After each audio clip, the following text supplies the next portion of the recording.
The awaited ruling by Speaker Moses Masika Wetangula has been delivered. There are a number of things one can observe. But I want, from the onset, to tell Speaker Moses Masika Wetangula that listening to his ruling was torture. It was painful. It was sad. Speaker Wetangula is a man who knows better English than Manyora. He gave us messy, painful, and it would have casualties. Very good English. He's a guy who has read Shakespeare. I want to inform Speaker Wetangula that for those who have watched the ruling and listened to it on YouTube, it is difficult to go on for 5 minutes. And for those who are patient like me to go through, because it is within my terrain, you get to the end feeling very sad for this country, feeling very sad for democracy, feeling very sad for parliamentary democracy, for parliament as an institution, feeling very sad for the government in place, and feeling very sad and sorry for His Excellency, President William Samoei Ruto. I'll come to that later. The second thing that one would observe is that the Azimio team in Parliament, led by Opio and I, made the same mistake the BBI lawyers made in entertaining matters that are extraneous to the business of the day. The BBI lawyers, I said, allowed the courts to bring in all manner of issues when the main issue should have been whether or not the people of the Republic of Kenya can amend their constitution as provided for by the same constitution. Instead, the courts entertained all manner of issues brought to it. And I kept wondering, there were 8 to 9 people thereabout, or teams or groups or institutions. Supposing there were 100 people who came with issues, BBI. Supposing there were 200 people. The courts then would have distilled not the 22, 21 issues they distilled for determination, but perhaps 1,000 things. The same mistake by Opio and I. Why did you allow Speaker Wetangula to take you into a game that was unnecessary?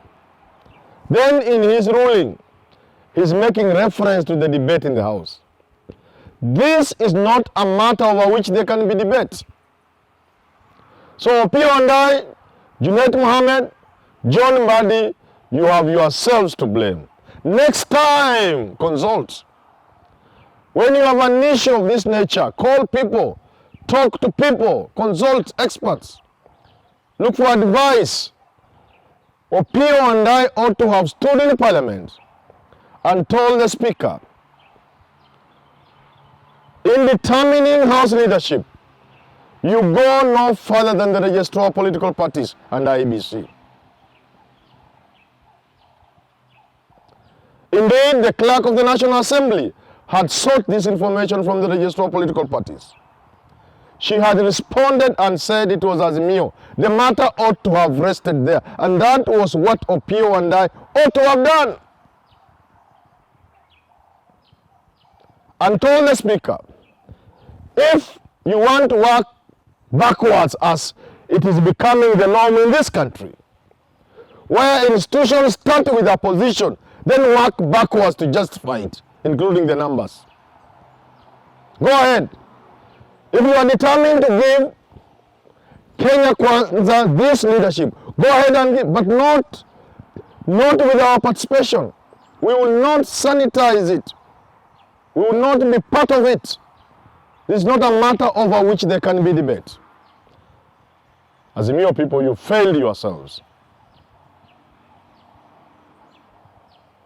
Now, to the ruling itself, but that's why it's very painful.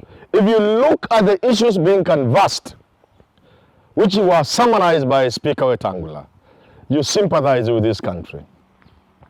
I have said repeatedly, and allow me to repeat, because like I have said, and by now it ought to be clear to Kenyans, that I love this country. I speak from deep inside me, informed by my love for this country, for my children and their children, and for the unborn generations to come.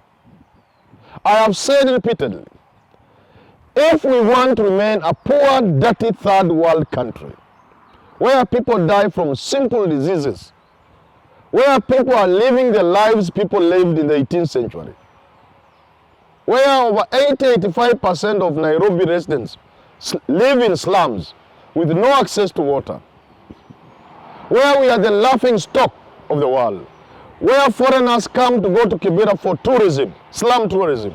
Let us continue this kind of stupidity that we keep engaging in. The matters being canvassed, some of them are very decent things. People were coerced, fine. People want to withdraw, fine. All these are good things, but they don't belong to Parliament. These are not matters to be determined by Parliament. Those issues are not issues to be prosecuted in Parliament. And that's why Wetangula comes out in a very laughable way. Those are issues to be prosecuted in a court of law. Parliament makes law. The only time Parliament interrogates its own law to interpret is when they want to make an amendment. But once you have made law, you cannot become the interpreters of that law. That law can only be interpreted by a court of law, not by Parliament, unless you are interrogating it in the process of an amendment. It's simple. Wetangula went to law school. I've not been to law school. Either his law has failed him, or is playing the game we have witnessed in this country over the years. And I want to tell Wetangula, sometimes we do things that remind people of who we were when people had chosen to forget, or to understand, or to move on. Let us also remind His Excellency. Wetangula, hopefully you get His Excellency, that when dictators are down, when presidents have lost elections, they ask themselves, why didn't we see these simple things? I'm sure Raila Odinga and Uhuru Kenyatta, where they are asking themselves, why didn't we see these small things? There must be small things they didn't see, or they ignored, or they became belligerent about, bellicose. It's called the dictator's trap.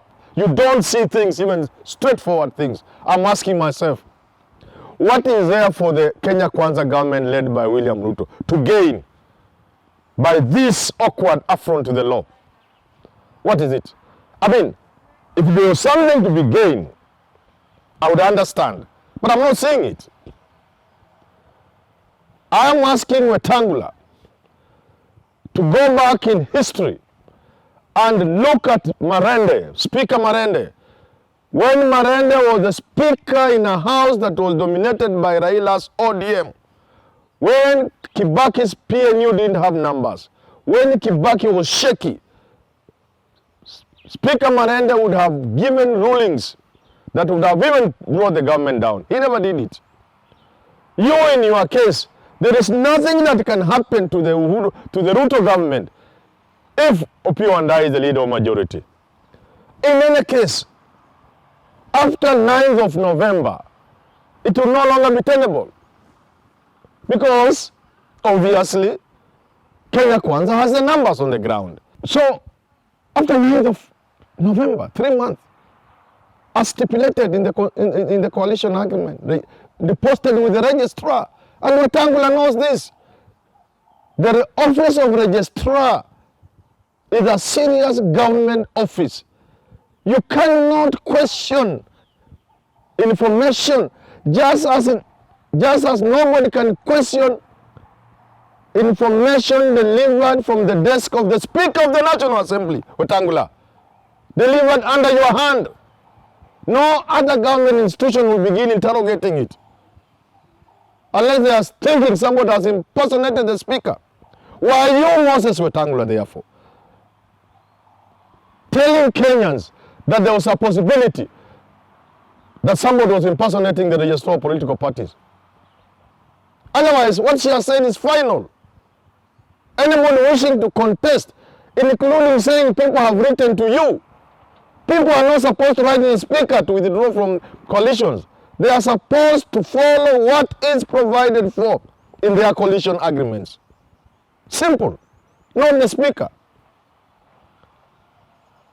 Supposing, Mr. Speaker, just supposing, 1 year down the line, this government becomes so unpopular that MPs begin running from it. Then they raise their hands in Parliament. Mr. Speaker, sir, we are no longer members of, we don't want to belong to Kenya Kwanza. Again, you will now rule that Kenya Kwanza can no longer be the majority party. These are the things that can bring down a government. These are things that can cause chaos in a country. I want to remind Wetangula and throw him the president of this country, very humbly, in my opinion, that, and I've said repeatedly, this country is hurting. There are people in this country who are hurting. Millions of people are hurting. More people than voted for the president are hurting. But I've said before, there is nothing that time can't heal. So people are going through the process of healing, of accepting. Then when that is happening, mnatokea na vitu kama hii. People are on the process of healing, The heart is going down. Then you throw salt into the wound, into the injury. I'm telling you, you could be sitting in some corner of this country wondering what is happening to us because of such a things.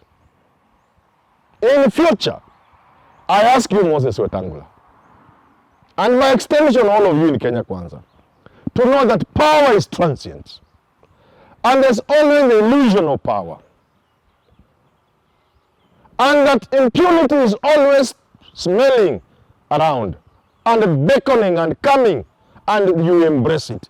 It is always easy when you are in power to think you are a god. You must resist that temptation. Moses Wetangula, as a person who has read Greek mythology, Greek literature, knows that when the gods want to destroy you, they first make you mad. They make you do things. When you look back, you wonder, how could I have been part of this? From the same literature, a story is told of a king who knew how kings can become reckless. How they can become reckless. How they can embrace impunity. How they can think they are gods. And this particular king, and I'm sure Wetangula must have read about it, I don't remember the details, employed a person so that wherever the king was in public, in all his pronouncements or actions, there was a man behind him, always whispering to him, "You are not a god. You are not a god." That was the work of that guy, to always remind the king that he was not a god. Yes, you get some little power, and you think you have become a god. You are not a god. Whether you are the president of the United States of America or not, you cannot be a god. You must resist the temptation for impunity. This government is beginning to to set off a bad path for itself. There was absolutely nothing to justify the ruling by Wetangula, in my humble opinion, and I could be wrong. There was absolutely no reason, absolutely none. In the 1 month that is remaining or so, what is this that Azimio would have done? They don't have the numbers. They can't pass anything in Parliament because Kenya Kwanza has the numbers. Why the impatience? Why, in my opinion, break the law, ignore provisions of the law, simple, straightforward things? I hope that in the future,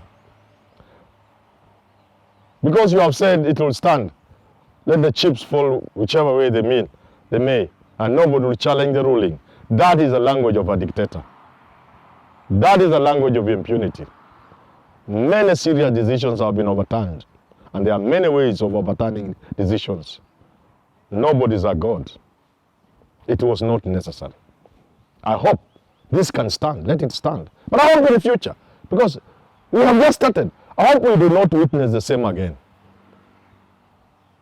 History, as I finish, can be very harsh. I remind Moses Wetangula, history can be very harsh. History is never forgiving. History is never forgiving. History can be very harsh. Let us do the best for this country, knowing that whatever we do is not in our own interest. It is in the interest of the country, of the children of this country, of our children and their children, of the generations of children yet to be born. That is the only way a decision can be accepted to me to be the right decision. When every time you make a decision, you do so because of the children of this country.